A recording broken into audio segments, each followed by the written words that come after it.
Imagine a secret garden, vibrant and alive, hidden behind a towering stone wall.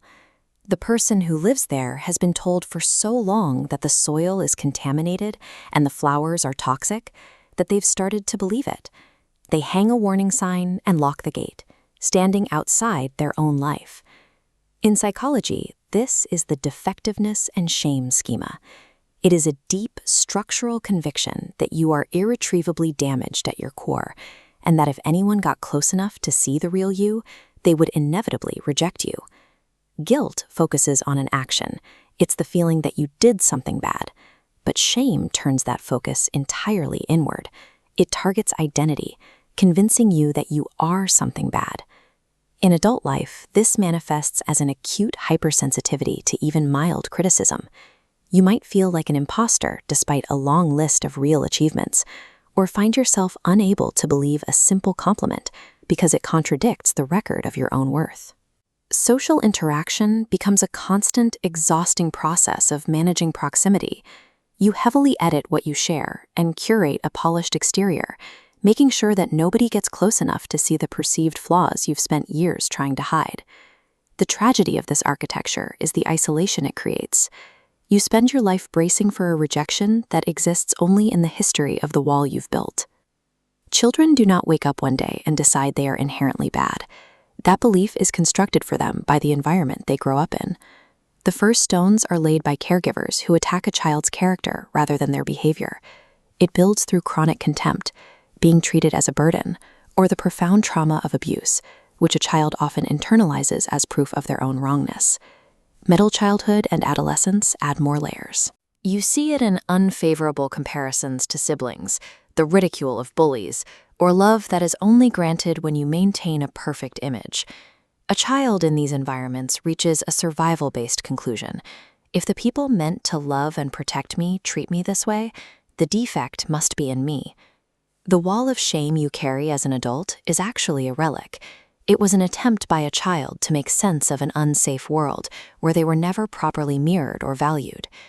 To manage the constant fear of being found out, the brain adopts 3 specific behavioral strategies to keep the shame at bay. First is surrender.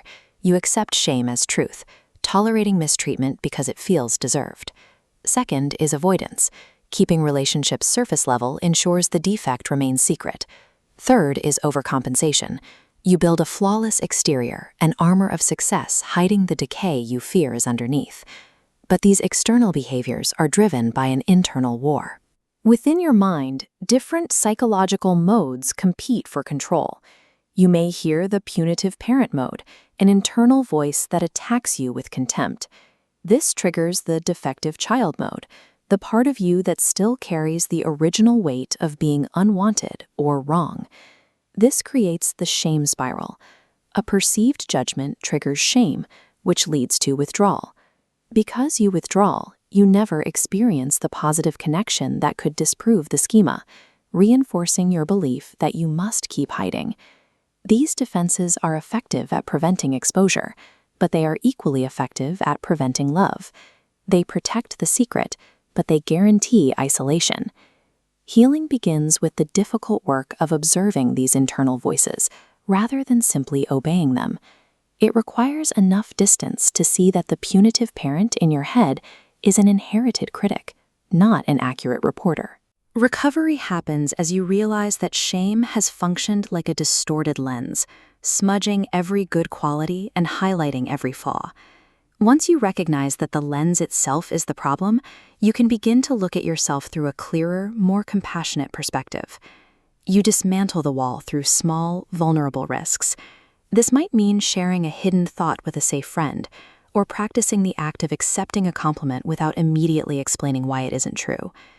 In the Japanese art of kintsugi, broken pottery is repaired with gold.